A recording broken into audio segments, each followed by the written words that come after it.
Baruch Haba, toda Lecha, dando continuidade neste terceiro vídeo em uma série de estudos ministrados em 3 etapas, no primeiro vídeo, no segundo vídeo e no terceiro vídeo. Então, se você não assistiu o segundo nem o primeiro, volte e assista para que você possa entender melhor e ter melhor esclarecimento no tocante ao tema ao qual nós estamos ministrando para você.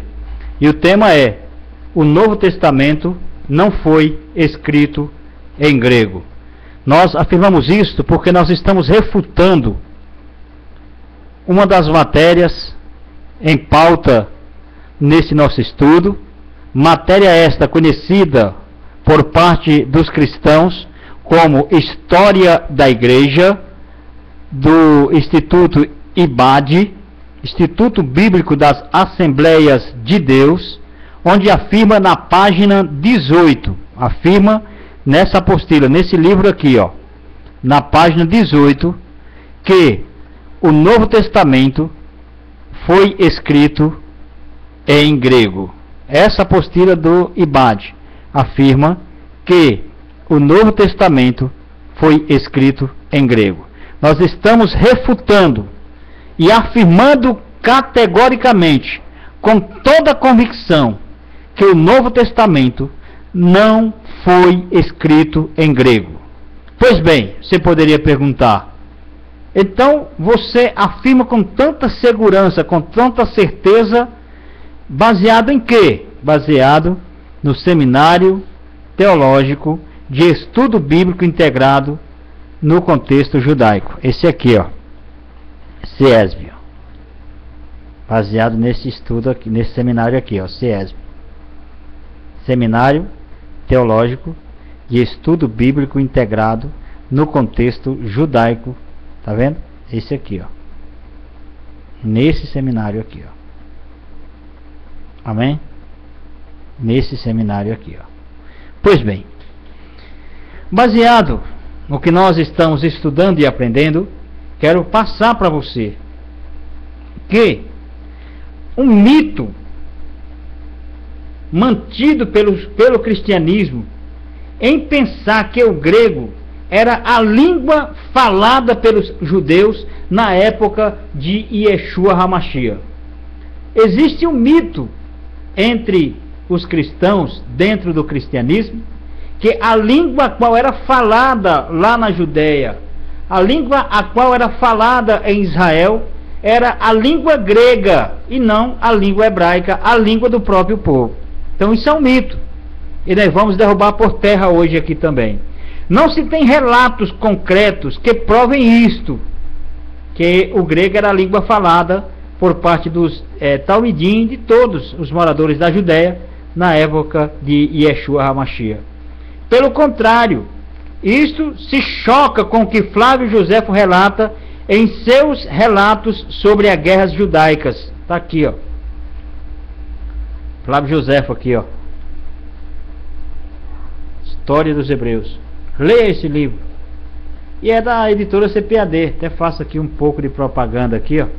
É um livro um pouco extenso, mas aconselho que você leia, porque esse livro aqui faz com que vai te ajudar bastante a entender o que nós estamos ministrando aqui. Em Guerras Judaicas, Flávio Joséfo, ele afirma, esse historiador, que viveu mais próximo dos tempos em que Yeshua viveu.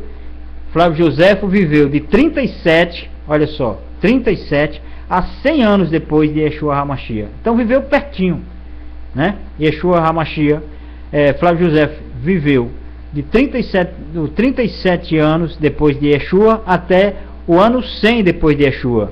E ele relata que o hebraico era a língua falada por parte dos judeus, e era a língua dos judeus do primeiro século, e em sua época e também em local falava-se o hebraico. Ele fala que a língua hebraica era a língua falada por parte dos judeus do primeiro século, e também em sua época, na época de Flávio Joséfo, era a época local se falava, era a língua local que se falava, era a língua hebraica.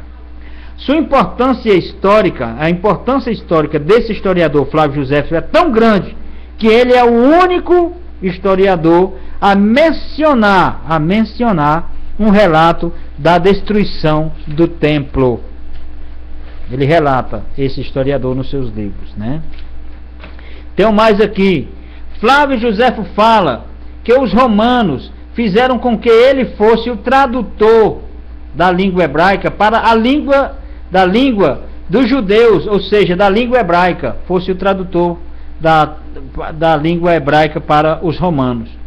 Em um relato histórico pessoal, Antiguidades de Flávio Josefo, na página 20, nos incisos, nos pontos 11 e 2, Josefo diz: tem também sido doloroso para ele obter o aprendizado dos gregos e o entendimento da língua grega, porém estou tão acostumado a falar minha própria língua hebraico que eu não consigo pronunciar o grego com exatidão suficiente, pois a nossa nação não encoraja nenhum judeu, aquele que aprendam as línguas de muitas nações. Esses relatos provam que os judeus daquela época não falavam grego, nem entendiam tão pouco também a língua grega, mas sim, os judeus daquela época entendiam e falavam a sua própria língua, que não poderia ser outra senão o hebraico. Muitos fatos relatados por Flávio Josefo foram confirmados pela arqueologia, achados arqueológicos, como 1. As moedas de Bar Corbá foram feitas pelos judeus durante a revolta de Bar Corbá em 132 depois de Yeshua HaMashiach. Todas estas moedas trazem apenas inscrições em hebraico, outras incontáveis inscrições encontradas na área do templo, em Massada, nos túmulos judaicos e etc., tem sempre revelado inscrições em hebraico. 2. Os manuscritos do Mar Morto. Estes pergaminhos estão praticamente todos em hebraico e aramaico. São cerca de 40 mil fragmentos de mais de 500 pergaminhos datados de 250 antes de Yeshua HaMashiach a 70 depois de Yeshua HaMashiach. Um grande número de pergaminhos seculares, não bíblicos, também estão escritos na língua hebraica. Isto inclui, senhoras e senhores, as cartas de Bar Corbá, todas em hebraico, a exceção de 2 cartas escritas por gregos, que curiosamente pedem desculpas por não estarem escrevendo em hebraico, por não haver nenhum judeu nas imediações próximo a eles. 4 e último, cabe ressaltar também que o jornal de Israel, por nome de Haaretz, informou que a carta hebraica mais antiga, conhecida até hoje, foi descoberta na coleção dos escritos de papiros mais importantes do mundo, que integra o acervo da Biblioteca de Viena, Áustria. Trata-se de uma carta de Shaul HaShaliach, o apóstolo Paulo, o que pode ser surpreendente para a cultura cristã, evangélica e cristãos, que ele tenha escrito esta carta em hebraico, a sua língua materna, a sua língua original. Que esse estudo sirva de bênção na tua vida, pelo mérito de Yeshua HaMashiach. Baruch Hashem para todos. Amém.